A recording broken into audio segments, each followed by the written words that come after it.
నమ్మేటువంటి ఏ వ్యక్తి అయినా సరే ఆయన మెదడు ఆలోచిస్తూ శరీరం సహకరిస్తూ ఉన్నంత కాలం, మెదడు ఆలోచిస్తూ శరీరం సహకరిస్తూ ఉన్నంత కాలం ఉద్యమానికి ఏ రకంగానైనా తోడ్పడచ్చు, ఏ రకంగానైనా తోడ్పడచ్చు. మనం ఇందాక మీటింగ్ హాల్లో రాగానే ఒక కామ్రేడ్ అంటున్నాను, అందరూ పెద్దవాళ్ళు అయిపోయారే మనం చూసిన వాళ్ళందరూ అని. అది సహజం కదా, అదొక ప్రకృతి ధర్మం. కానీ ఇంత పెద్దవాళ్ళైనటువంటి వ్యక్తులు కూడా ఒక నిరాశావాదానికి గురి కావాల్సిన అవసరం లేదు. ఎందుకంటే భావజాలాన్ని వ్యాప్తి చెందించడం అనేది నిరంతర ప్రక్రియ. హరగోపాల్ గారు, మేము ఇప్పుడు మాకు ఎక్కడెక్కడో సమూహాలు కనెక్ట్ అవుతాయి, కొన్ని సంస్థలు కనెక్ట్ అవుతాయి, పిలుస్తాయి. అక్కడికి వెళ్ళి మాట్లాడటం ద్వారా భావజాలాన్ని మాకు సంబంధించిన రీతిలో మేము కూడా ప్రచారం చేస్తున్నాం. అంటే ఉద్యమానికి ఎక్కడో ఊపిరి పూస్తున్న వాళ్ళమే మేము కూడా అనేది ఒక నమ్మకం మనకు ఉండాలి. అది పాడటం ద్వారా కావచ్చు, ఒక రచన చేయడం ద్వారా కావచ్చు, ఒక ఊరేగింపులో పాల్గొనే నినాదం ఇవ్వడం ద్వారా కావచ్చు. ఇది నిరంతరం చేస్తే ఏం జరుగుతుందంటే బయట చాలామందిని మనల్ని అబ్జర్వ్ చేస్తారు. వాళ్ళు అబ్జర్వ్ చేస్తున్న విషయం కూడా మనకు తెలియదు.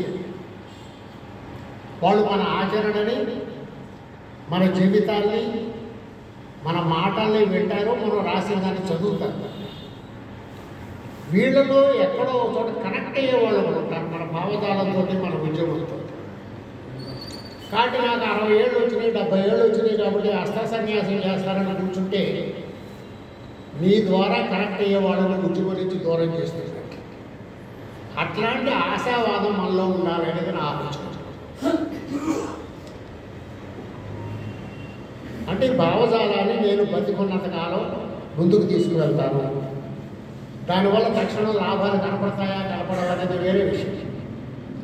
కనకాచార్య లాంటి అమరులు త్యాగాలు చేసినప్పుడు తాము చేసిన త్యాగాల ఫలితంగా ఏర్పడబోయే నూతన సమాజాన్ని మేము చూస్తామనే దృష్టితో చేయలేదు. సుదూరమైనటువంటి భవిష్యత్తులో ఒక మంచి మానవ సమాజం, ఆరోగ్యకరమైనటువంటి మానవ సమాజం, గౌరవప్రదమైనటువంటి మానవ సమాజం, హేతు పద్ధతి మీద ఆధారపడినటువంటి మానవ సమాజం ఏర్పడుతుంది అనే విశ్వాసంతో వాళ్ళ ప్రాణాలు త్యాగం చేశారు. అట్లనే మనం కూడా బయట పౌర సమాజంలో ఉన్నాం, పౌర సమాజంలో మాట్లాడుతున్నాం, రాస్తున్నాం, పాడుతున్నాం, ఆడుతున్నాం, ఏవేవో పనులు చేస్తున్నాం.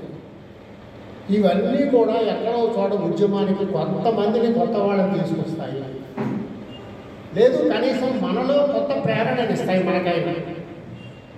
ఉదాహరణకు మహబూబ్ నగర్లో ఎవరు పరిగెట్టుకుని 1 సంవత్సరం పాటు ఏ మీటింగులు పెట్టలేదనుకుంటాం. మహబూబ్ నగర్లో ఏ మీటింగు జరగడం, ఏ పేరు మీదైనా పాలమూరు అధ్యయన వేదిక పేరు కానీ లేదా కరువు వ్యతిరేక పోరాటాల గురించి కానీ ఏ మీటింగు జరగలేదు సంవత్సరం పాటు. ఇక్కడ ఉన్న ముసలివాళ్ళు చాలా తొందరగా మరీ ముసలివాళ్ళు ఉంటున్నారు.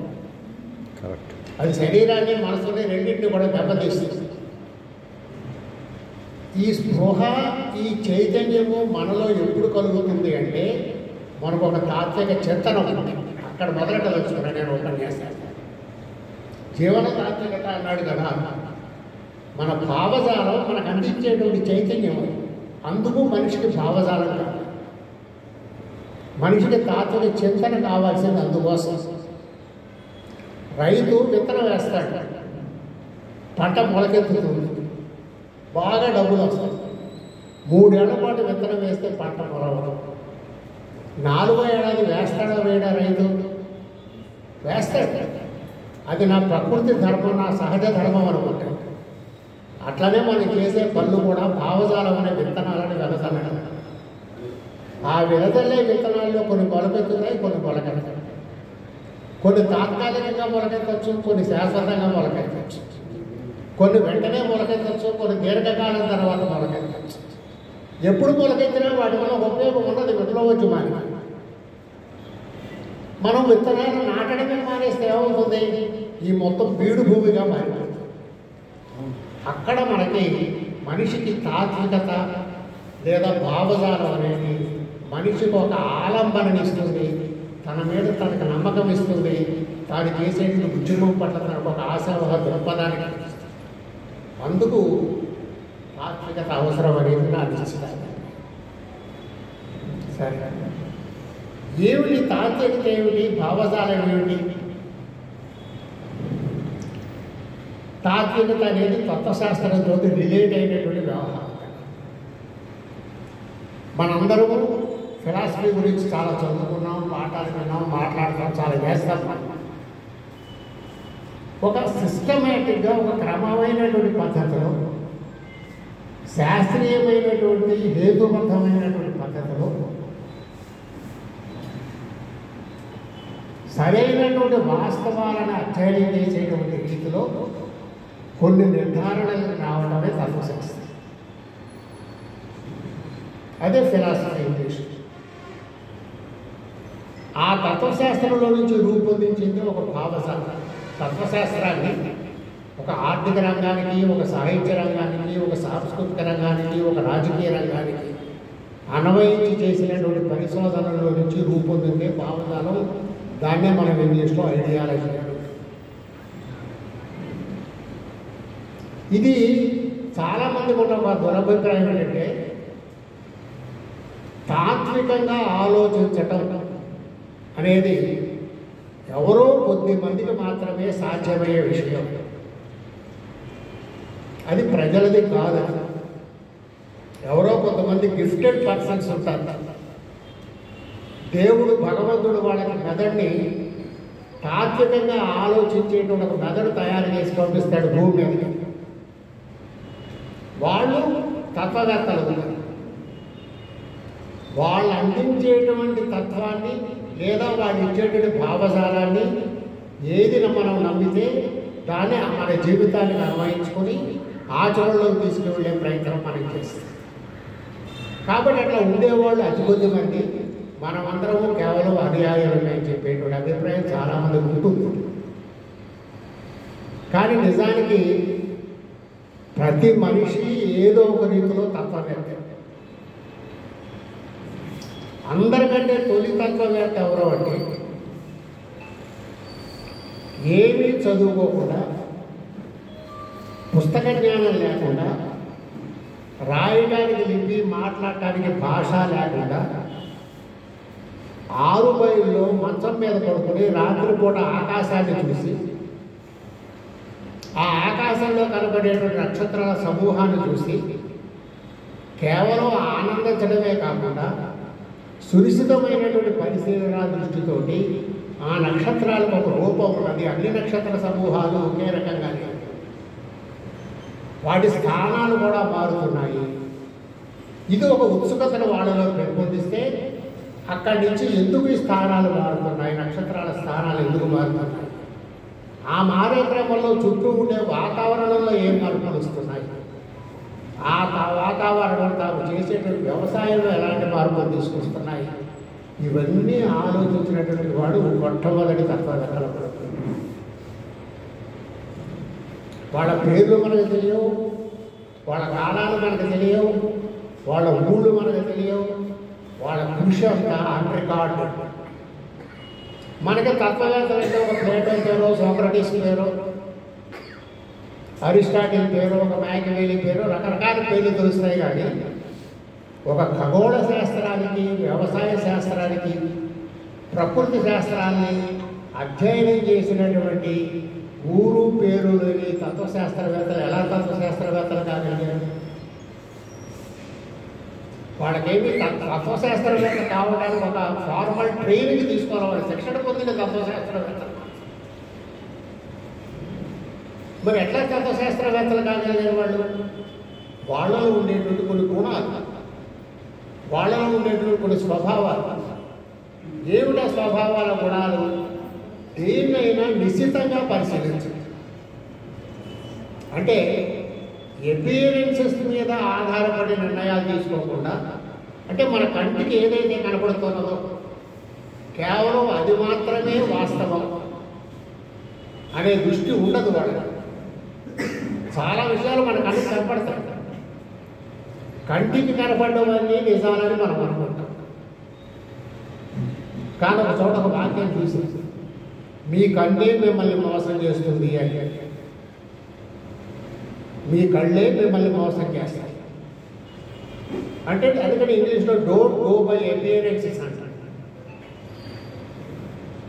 అలాగే మనం వింటాం చాలా విషయాలు, విన్నవన్నీ నిజాలే అని నమ్ముతాం. చూసిందంతా నిజం ఎట్లా కాదో విన్నదంతా కూడా అట్లానే నిజం కాదు. మరి ఏం చేయాలి మనం? మన కళ్ళతో ఏదైతే చూస్తున్నామో దాని వెనకాల ఇంకేమున్నదో మనం పరిశీలించాలి. దాని వెనకాల ఏమున్నది అట్లా పరిశీలిస్తే తప్ప నీకు యాక్చువల్ ఫ్యాక్ట్ దొరకదు. మన ఫ్యాక్ట్ యాక్చువల్ అనే రెండు పదాలు సమానార్థక పదాలు, సినానిమ్స్ అనుకుంటాం మనం. కానీ యాక్చువల్ ఫ్యాక్ట్ అంటే నిజమైనటువంటి సత్యం, అంటే వాస్తవమైనటువంటి సత్యం, మనం చూడగలిగే దానికంటే వెనుకాల ఉన్నటువంటి సత్యం. ఒక అమెరికా గురించి మాట్లాడుతున్నాం. అమెరికాలో అంతా భోగమే, స్వర్గసీమాది. చాలామందికి అమెరికాలో ఫుట్పాత్ల మీద జీవితాలు గడిపేసేటువంటి వేల కుటుంబాలు ఉన్నాయనే వాస్తవం తెలియదు.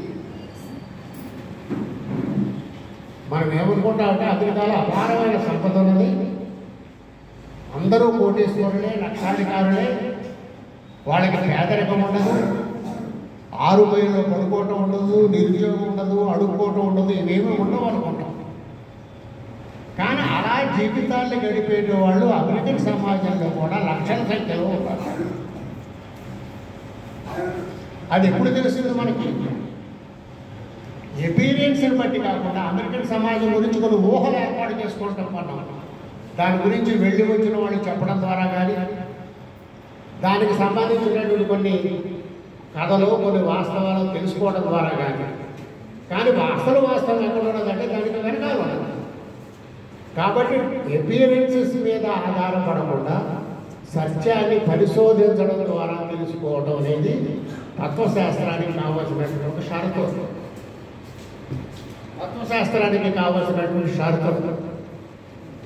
అలాంటి గుణం ఉండబట్టే ఆ తొలి తత్వశాస్త్రవేత్తలు ఖగోళ శాస్త్రానికి, వ్యవసాయ శాస్త్రానికి బీజం వేసేవారు. ఏమి చదువు లేకపోయారు, అంటే సునిశ్చితమైనటువంటి పరిశీలన దృష్టి. రెండవది, తాను దేన్నైతే పరిశీలిస్తున్నారో అది అట్లనే ఉండిపోతున్నదా, మార్పులకు గురవుతున్నదా అనే ప్రశ్న వేస్తుంది. మనం చెప్తాం చాలామంది, ప్రకృతిలో ఏది అట్లనే ఉండిపోదు, నిత్యము చలనశీలంలో ఉంటుంది ప్రకృతి అని చెప్తాం. దేని ఆధారంగా చెప్తాం? మన కళ్ళ ముందు కనబడుతోంది ప్రకృతిలో వస్తున్నటువంటి మార్పు. మనిషి స్వభావంలో, వ్యవస్థల స్వభావంలో, వాతావరణంలో, అలవాట్లలో, ఆలోచనల్లో అన్నింటిలోనూ మార్పులు నిత్యం వస్తూనే ఉన్నాయి. కానీ తొలి కాలంలో ఈ సూత్రాన్ని గ్రహించగలిగే వాళ్ళు దేన్ని బట్టి గ్రహించారు? తన చుట్టూ ఉన్నటువంటి ప్రకృతిని క్రిటికల్గా, విమర్శనాపూర్వకంగా అధ్యయనం చేయడం ద్వారా, లోతైనటువంటి పరిశీలన జరపడం ద్వారా. ఆ విమర్శనాత్మకత అనేది చాలా ప్రధానమైనటువంటి అంశం. మనందరిలోనూ ఉండాల్సినటువంటి విషయం. సమాజంలో ఉండే ప్రతి అంశాన్ని క్రిటికల్గా అబ్జర్వ్ చేయడం. క్రిటికల్గా అబ్జర్వ్ చేయడం అంటే ఉన్నదాన్ని ఉన్నట్లుగా అంగీకరించకుండా ఇది దీనికి భిన్నంగా ఎందుకు ఉండకూడదు, దీనికి భిన్నంగా ఉండే అవకాశం లేదా, ఈ సమాజం కంటే భిన్నమైనటువంటి సమాజాలు ప్రపంచంలో ఇంకెక్కడా లేవా, ప్రపంచం మొదటి నుంచి కూడా ఇప్పుడు ఎట్లున్నదో అట్లనే ఉన్నదా, మార్పులకి చేతులకి గురవుతూ వస్తున్నదా? ఇవి ప్రశ్నలు వేసుకొని సమాధానాలు రాబట్టుకోవాల్సినటువంటి అంశం. ఆ ప్రశ్నించేటువంటి తత్వం మనలో లేకపోతే, మొట్టమొదటి అనుకున్నట్టుగా చూసింది, విన్నది మాత్రమే పరమసత్యం, అబ్సల్యూట్ ట్రూత్ అనుకుంటే మన ఆలోచనలు పెరగవు, సమాజం ముందుకు వేయదు. సమాజం ముందుకు వెళ్ళడానికి కావాల్సినటువంటి ప్రయత్నం మన వైపు నుంచి ఏది కూడా జరగదు. కాబట్టి ఇవన్నీ కూడా మనిషికి ఉండాల్సినటువంటి హేతుబద్ధమైనటువంటి స్వభావం మనందరిలో ఉంటాయి. ఇవి మనందరము చాలా విషయాల గురించి ఆలోచిస్తాం, ఎంతో కొంత విమర్శనాత్మకంగా ఉంటాం, జరుగుతున్న మార్పులను అర్థం చేసుకోవడానికి ప్రయత్నం చేస్తాం.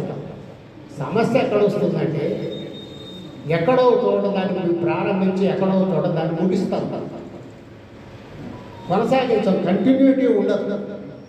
ఇందాక మీకు చెప్పారే, నేను 20 ఏళ్ల వయసులో ఉండగా ఏ భావజాలంలో అయితే ప్రవేశించానో ఆ భావజాలాన్ని నా మెదడు పనిచేసినంతకాలం నేను కంటిన్యూ చేయాలి, కొనసాగించాను.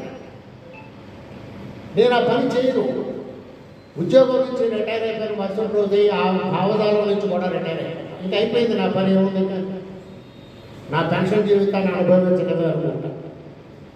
అట్లాంటి వాళ్ళు జీవన మృతులు అంటారు, బతుకుంటూ కూడా చనిపోయిన వాళ్ళతో సమానం అంటారు. కాబట్టి మనిషిలో ఆ క్రిటికాలిటీ విమర్శనాత్మకంగా చూడటం, కంటిన్యూటీలో దాన్ని కొనసాగింది. ఏదైనా సరే, ఏ విషయమైనా సరే, నువ్వు ఒక సాహిత్యజీవివో, ఒక కళాకారుడివో, ఒక రాజకీయ నాయకుడివో, అకాడమిక్కో ఏదైనా కావచ్చు, దాన్ని కంటిన్యూ చేయడం జీవితాంత వరకు కూడా. ఆ కంటిన్యూ చేసే క్రమంలో you will become an expert. ఒక నిపుణుడు అవుతావు. దాంట్లో పదే పదే పదే పదే ఆ విషయాన్ని పరిశీలించడం ద్వారా నీకు తెలియనటువంటి ఒక నైపుణ్యం సంతరించుకుంటుంది. సమాజానికి కొత్త దృష్టిని నువ్వు ఇవ్వగలుగుతావు. సమాజం చేత కొత్త ఆలోచనలను ప్రేరేపించగలుగుతావు. మనకు ఎవరో ఒకరు ప్రేరణ ఇవ్వాలి. కార్ల్ మార్క్స్ నుంచి ప్రేరణ పొందిన వాళ్ళైతే శ్రీశ్రీ మహాప్రస్థానం నుంచి ప్రేరణ పొందిన వాళ్ళు కొంతమంది, శివసాగర్ కవిత్వం నుంచి ప్రేరణ పొందిన వాళ్ళు కొంతమంది, ఒక చారు మజుందార్ నుంచి ప్రేరణ పొందిన వాళ్ళు కొంతమంది, బాలగంగాధర తిలక్ నుంచి గాంధీ నుంచి ప్రేరణ పొందిన వాళ్ళు కొంతమంది, గోర్ఖే నుంచి ప్రేరణ పొందిన వాళ్ళు కొంతమంది, ఒక కనకాచార్య లాంటి వాళ్ళ నుంచి ప్రేరణ పొందిన వాళ్ళు కొంతమంది. వీళ్ళు ప్రేరణ ఎప్పుడు ఇవ్వగలుగుతున్నారు? వాళ్ళ ఆలోచనలు సజీవంగా, వాళ్ళ ఆచరణ వాళ్ళ ఆలోచనకి తగ్గట్టుగా ఉన్నప్పుడు మాత్రమే వాళ్ళు మనకి ప్రేరణదాయకంగా నిలుస్తున్నారు. అదే ఒక తాత్వికత అంటే, తాత్విక అంటే అంతకంటే గొప్ప విషయం ఏమి కావుతుందని నేను అనుకోను. కాకపోతే తాను అబ్జర్వ్ చేసింది, తాను పరిశీలించింది, తాను ఏదైతే సత్యం అని అనుకుంటున్నాడో దీనిని రికార్డు చేయడం ఒక పద్ధతి. ఒక శాస్త్రీయమైనటువంటి పద్ధతిలో, కార్యకారణ సంబంధంలో, గతితర్కమైనటువంటి ఒక లాజిక్లో నుంచి తాను పొందినటువంటి జ్ఞానాన్ని క్రమబద్ధం చేసిన వాళ్ళు గుర్తించబడినటువంటి తత్వవేత్తలు. అది అందరికీ అబ్బుతుందా అంటే అందరికీ నైపుణ్యం ఉండకపోవచ్చు. కానీ ఖచ్చితంగా ప్రతి మనిషి కూడా ఒక తత్వవేత్తే. తత్వశాస్త్రం గురించి మావో రాసినటువంటి వ్యాసాల పుస్తకం ఒకటి ఉండదు. తాత్విక రంగంలో అధ్యయనాల గురించి మావో రాసిన పుస్తకం ఉండదు, చదవడం. ఆయన చెప్పేది అదేమి బ్రహ్మ పదార్థం కాదు తత్వశాస్త్రం అనేది, కొందరికి మాత్రమే పరిమితమైనటువంటి పదార్థం కాదు. అయితే ఎందుకు ఉండాలో మన ఆలోచన ఇట్లా, దానివల్ల నాకు ఉపయోగం ఏమిటి? నేను ఎంఏ ఫిలాసఫీ చేస్తే నాకు ఉద్యోగం రావు, చదివేరు విషయం. నాలో ఒక తాత్వికమైనటువంటి దృష్టి పెరిగితే, నాలో ఒక భావజాలం మీద నమ్మకం పెరిగితే ఏమిటి ఉపయోగం? దాని మూలంగా ఏమిటి మనిషిలో తేడా ఏమవుతుంది? తాత్విక పరంగా ఆలోచించడం నాకు వస్తే, ఒక భావజాలం నుంచి ఆలోచించడం, సమాజాన్ని పరిశీలించడం నాకు వస్తే, నాకు మొట్టమొదటి కలిగేది ఏది వాస్తవం ఏది భ్రమ అనే విషయంలో నాకు స్పష్టత వస్తుంది. ఏది వాస్తవం ఏది భ్రమ. ఒక 20 ఏళ్ళు 30 ఏళ్ల పాటు వెరసలో సభ్యుడిగా ఉండి కొన్ని సందర్భాల్లో భ్రమలకు గురవుతుంది. ఒక విరసాన్ని నేను విరసం కాబట్టి నా సంస్థ గురించి నేను మాట్లాడుతున్నాను.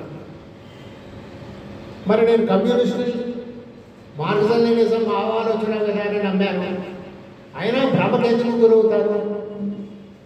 ఆ ప్రభుత్వం పోయి ప్రభుత్వం వస్తే ప్రజాస్వామ్యం వర్ధిల్లుతుంది ఊహిస్తాను, నేను ఆశిస్తాను. నా భావజాలం ఏం చెప్తున్నది? సమాజంలో వర్గాలు ఉన్నంత కాలం ఏ పార్టీ ప్రభుత్వం అధికారంలోకి వచ్చినా వాళ్ళు ఏదో ఒక రూపంలో ఆస్తి ఉన్న వర్గాల వైపునే నిలబడతారు. వాళ్ళు ప్రజాస్వామ్యాన్ని ముందుకు తీసుకువెళ్ళరు అనేది చాలా స్పష్టంగా చెప్తుందని నాకు తెలుసు. కానీ ఆ ప్రభుత్వం పోయి ఈ ప్రభుత్వం రాగానే ఒక నియంత అంతమయ్యాడు, ఒక ప్రజాస్వామ్యవాది అధికారంలోకి వచ్చాడని రాశాను.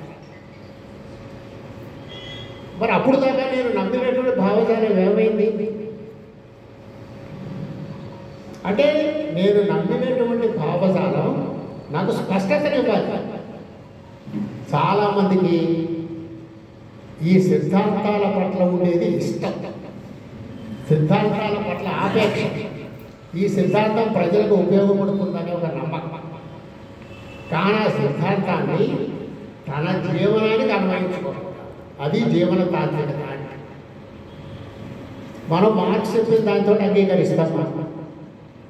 ఒక ఉదాహరణ చెప్తాను. మనం అందరము ఎంతో కొంత మార్క్స్ చదువు హెచ్చు తగ్గులు తేడా. ఒక 3 ఏళ్ల క్రితమో 4 ఏళ్ల క్రితమో ఒక చర్చ చాలా ప్రధానంగా వచ్చింది. Marxism with human face.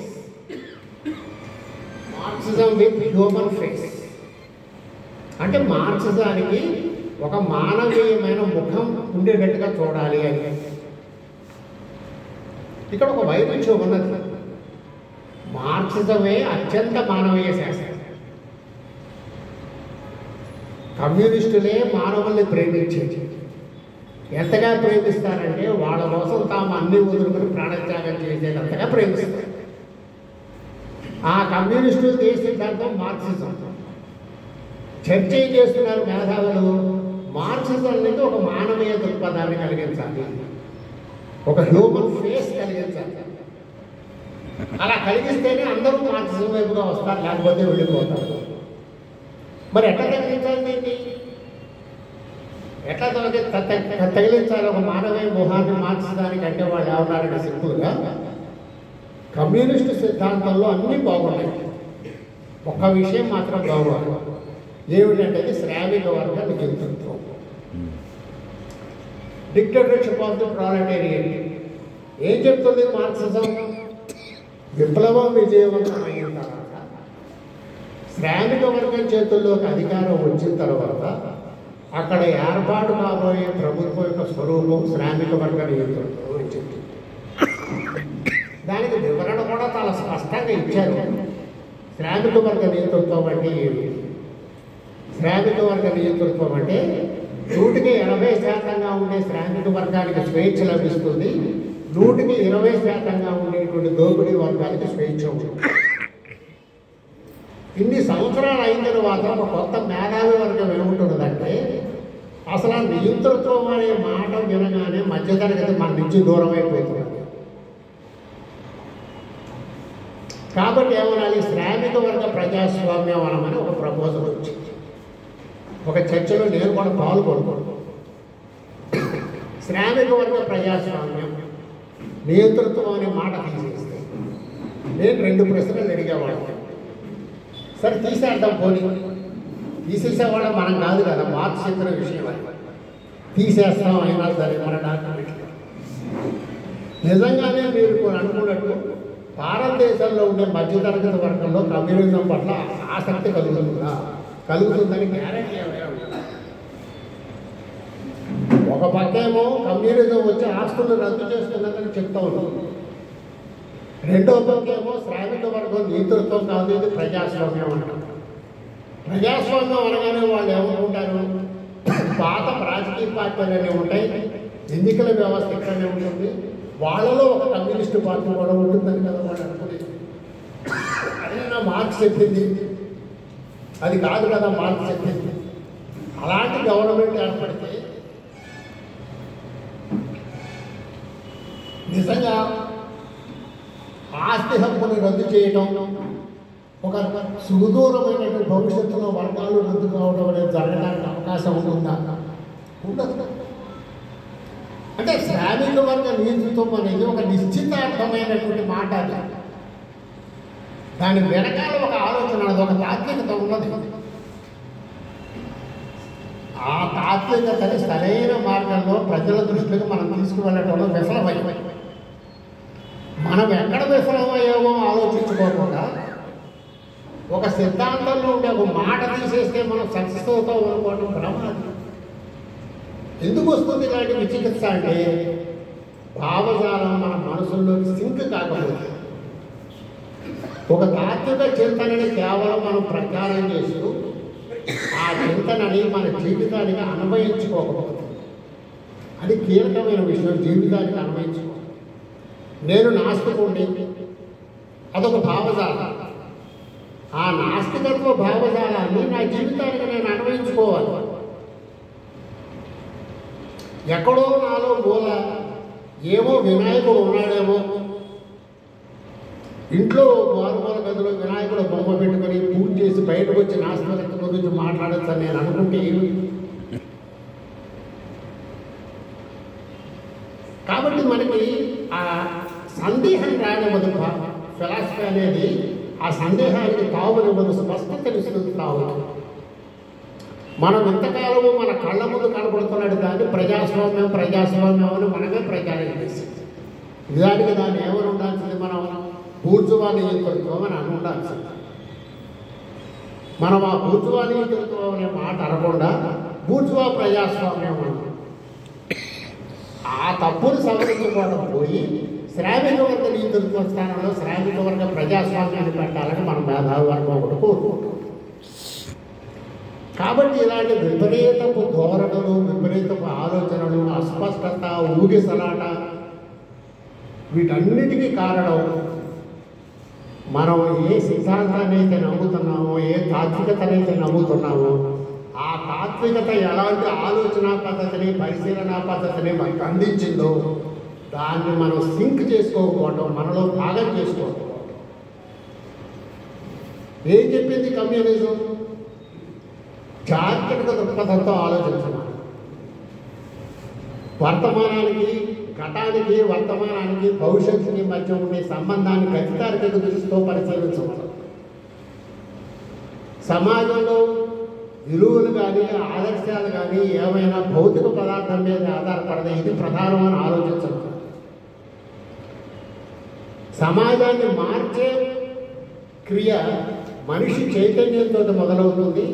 ఆ చైతన్యానికి పునాది ఆచరణగా ఉండాలి. వీటిని మన జీవన తాత్వికతలకు మనం తెచ్చుకోవాలి. వాటిని చాలామంది ఫెయిల్ అవుతున్నది అక్కడే. అందుకే మనలో భౌతికవాదం పాలు కొంత, భావవాదం పాలు. మనకే ఎక్కడో మనం చేస్తున్న పని మీద విశ్వాసం పోతున్నది. అవుతుంటారా విప్లవం విజయవంతం అవుతుందంటారా భారతదేశంలో ఎప్పటికైనా? ఏమో మనోళ్ళు అనవసరంగా ప్రాణాత్యాగాలు చేస్తున్నారేమో బస్తర్లో. పోనీ తాత్కాలికంగా మేము సాయుధ పోరాటాన్ని విరమిస్తున్నాం, ఆయుధాలు పక్కన పెట్టేస్తాం అని బయటకు వచ్చి మళ్ళీ 10 ఏళ్ల తర్వాత మళ్ళీ పోరాటం ప్రారంభించవచ్చు కదా. అది రైలు ప్రయాణం కాదు కదా. మహబూబ్ నగర్లో రైలు దిగిపోయి ఇంకెక్కడో అవతలకి వెళ్ళి కాచిగూడలో రైలు ఎక్కడం కాదు కదా. అంటే ఎందుకు వస్తున్నది బలహీనత? మనకి ఎందుకు రావాలి బలహీనత? అంటే దేన్ని ఎట్లా చూడాలో అట్లా చూడకపోవడం. ఫిలాసఫీని జీవితానికి అన్వయించుకోకుండా, రిపీట్ చేస్తున్నా కావాలని, ఫిలాసఫీని జీవితానికి అన్వయించుకోకుండా, ఫిలాసఫీ మనకి బాహ్యమైన అంశం అంటే ఉపన్యాసాలు ఇవ్వడానికి, రచనలు చేయడానికి మాత్రమే పనికొచ్చేదానిగా తీసుకుని నా వ్యక్తిగత జీవితం నుంచి నా సామాజిక జీవితం వరకు నేను రాసిన, మాట్లాడిన,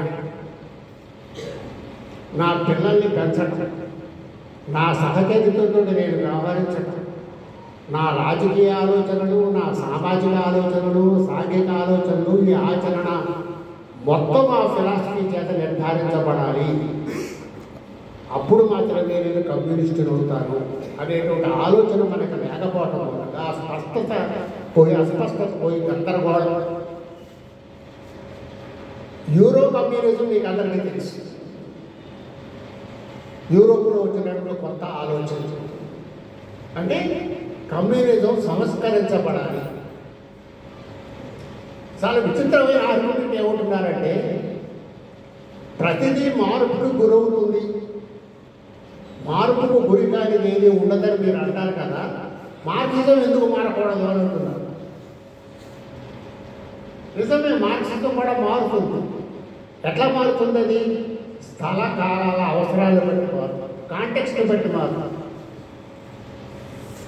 సమాజాన్ని మార్చడానికి జరిగిన విప్లవోద్యమం రష్యాలో జరిగినట్టుగానే చైనాలో జరగక్కర్లేదు, చైనాలో జరిగినట్టుగానే భారతదేశంలో కూడా జరగక్కర్లేదు. అది మార్పు. మార్పు అంటే అది వ్యవహారం.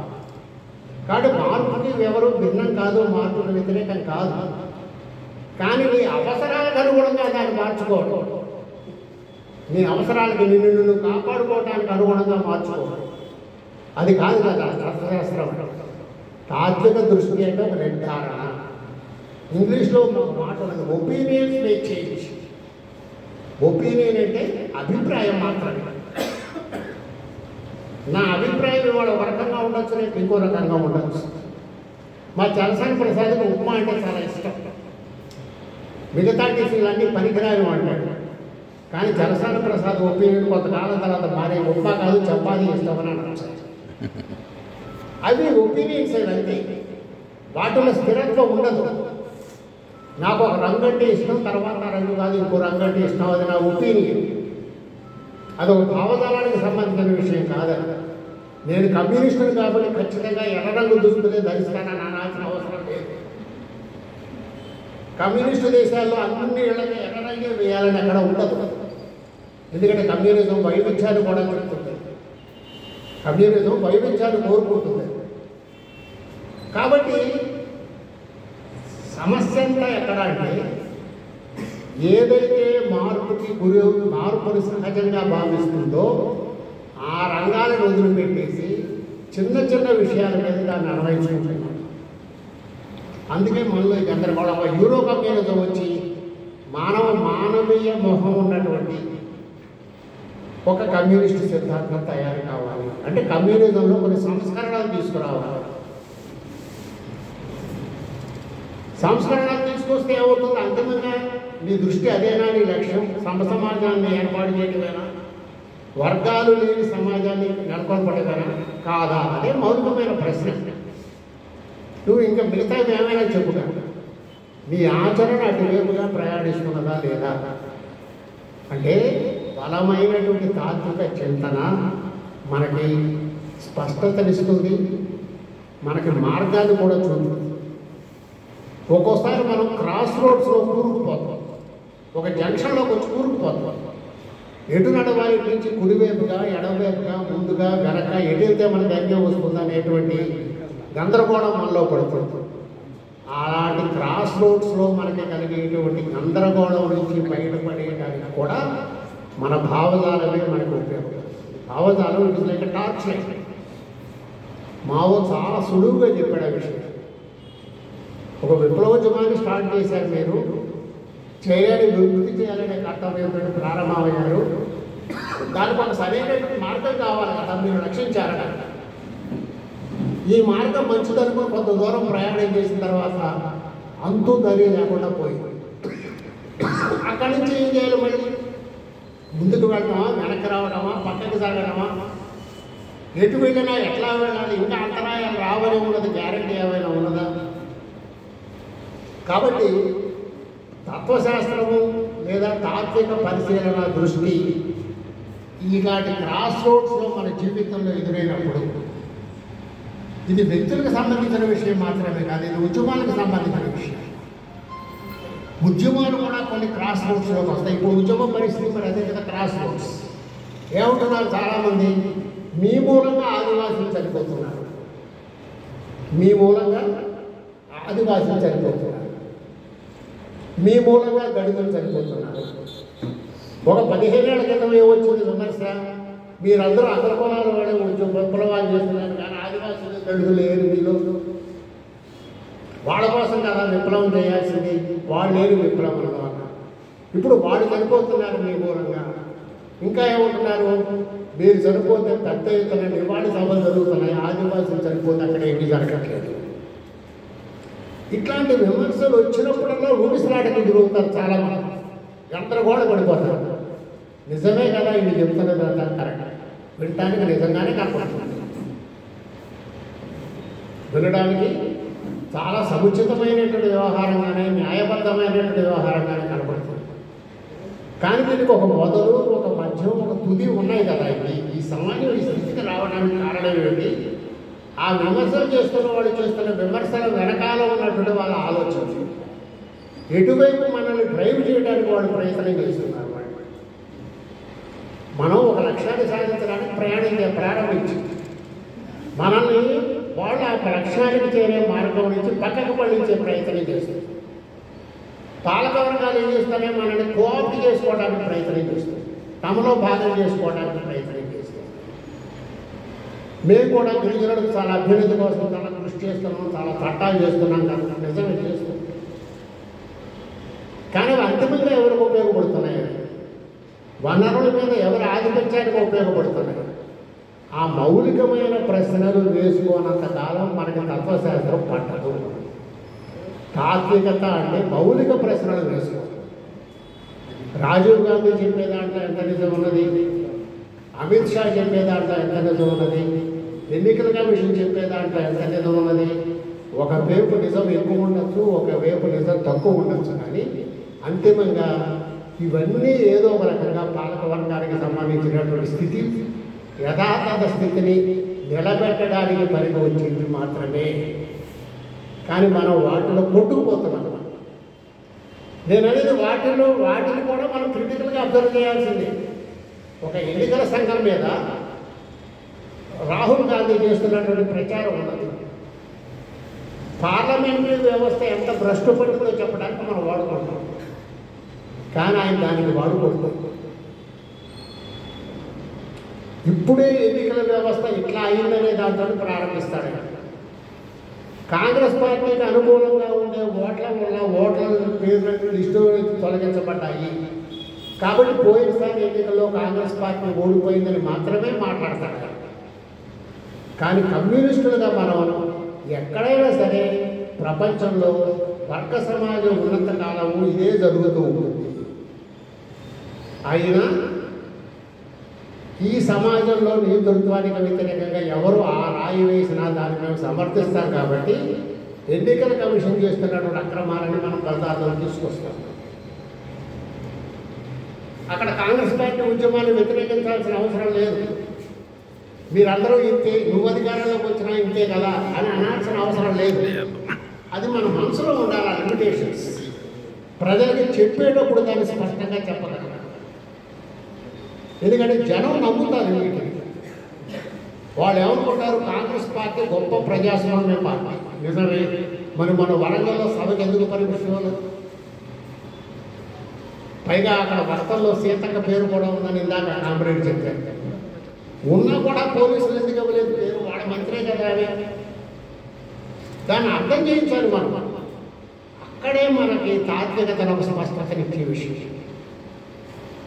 బాబు జనం ఏంటంటే కొట్టుకుపోతారు ఒక ఉద్రేకంలో. తత్వశాస్త్రం రీజనింగ్, హేతుబద్ధత, దానికి ఉద్రేకపరిచి వదిలేదు. తాత్విక రచనలు ఎప్పుడైనా సరే మన ఆలోచనల మీద దృష్టి కేంద్రీకరిస్తాయి, కానీ మన ఉద్రేకాల మీద దృష్టి కేంద్రీకరించవు. మావో రచనలు చదివితే మనకేమి ఆవేశాలు రావు. మార్క్స్ పెట్టుబడి జరిగితే ఆవేశం రాదు. లెనిన్ రచనలు చదివితే ఆవేశం రాదు. శ్రీశ్రీ కవిత చదివితే ఆవేశం వస్తుంది, అది వేరే విషయం. అది తత్వశాస్త్రం కాదు. కాబట్టి తత్వశాస్త్రం మీరు మనసులో ఉండేటువంటి రీజన్కి అప్లై, రీజన్ని ప్రేరేపిస్తుంది, ఆలోచనని ప్రేరేపిస్తుంది. పైగా అన్ని అంతిమ పరిష్కారాలను అది సూచించవచ్చు. మన చేత ఆలోచింప చేస్తుంది. అందుకే నేను ఏమంటానంటే మార్క్సిజం అనేది ఒక పరిశీలన పద్ధతి. మార్క్సిజం అనేది ఒక పరిశీలన పద్ధతి. దేన్ని ఎట్లా పరిశీలించాలో నీ సమాజాన్ని నువ్వు పరిశీలించు. కానీ మావో కళ్ళతోటి భారత సమాజాన్ని పరిశీలిస్తే నీకు పరిష్కారాలు దొరకవు. ఆయన కళ్ళతోటి ఆ సమాజాన్ని ఆయన పరిశీలించాడు. నీ కళ్ళతో నువ్వు నీ సమాజాన్ని పరిశీలించు. ఆ పరిశీలించడానికి సంబంధించినటువంటి మెథడాలజీయే మార్క్స్. దాని మెథడాలజీగా ఎప్పుడు గుర్తిస్తామంటే మనకు ఒక భావజాలము, మనకు ఒక తాత్వికత. అట్లా ఉండడం ద్వారా మాత్రమే మనం విప్లవం పట్ల మనం నెరవేర్చాల్సినటువంటి కర్తవ్యాన్ని నెరవేర్చగలుగుతాం. మనం 70 ఏళ్ళు వచ్చినాయి, 60 ఏళ్ళు వచ్చినాయి, ముసలివాళ్ళం అయిపోయావు, అస్త్ర సన్యాసం చేయాలి. అస్త్ర సన్యాసం చేయదలుచుకుంటే ముందు కుటుంబం నుంచి సన్యాసం తీసుకో. కానీ కుటుంబాన్ని వదిలిపెట్టం, ఆస్తులు వదిలిపెట్టం, ఆస్తుల సంరక్షణని మన వారసులకు అందించడం కోసం కాపాడటాన్ని వదిలిపెట్టం. కానీ ఈ ఉద్యమాలకు దూరంగా పోతే ఇంకెందుకు ముసలివాళ్ళం అయిపోయాయి కదా. ఒక్క విషయాన్ని గుర్తుపెట్టుకోవాల్సింది ఏంటంటే మన మీద మనకి ముందు నమ్మకం ఉండాలి. గతం వర్తమానంలో బతుకుతున్న మనకి ఒక అవకాశం ఇచ్చింది. ఏమిటి అవకాశం? ఆ గతంలో ప్రారంభమైన ఉద్యమాన్ని భవిష్యత్తుకి అందజేయాలి. అది చాలా గొప్ప అవకాశం, మనకు లభించిన అవకాశం. ఆ అవకాశాన్ని సద్వినియోగం చేసుకుంటే సమాజ మార్పు కోసం జరిగిన చరిత్రలో మన గురించి కూడా ఎక్కడైనా ఒక వాక్యం రాయడానికి అవకాశం ఉంటుంది. అది పోగొట్టుకోవడం కూడా అవుతాం. కాబట్టి తాత్వికత, భావజాలం ఆ రెండింటినీ సదా మనసులో నిలబెట్టుకుని వయసులోని నిమిత్తం లేకుండా సమాజంలో మార్పు కోసం ఉద్యమించడమే కామ్రేడ్ కనకాచార్య వాళ్ళకి మనం చెప్పే నివాళని తెలియజేస్తూ నాకు అవకాశం ఇచ్చిన మిత్రులకి కృతజ్ఞతలు.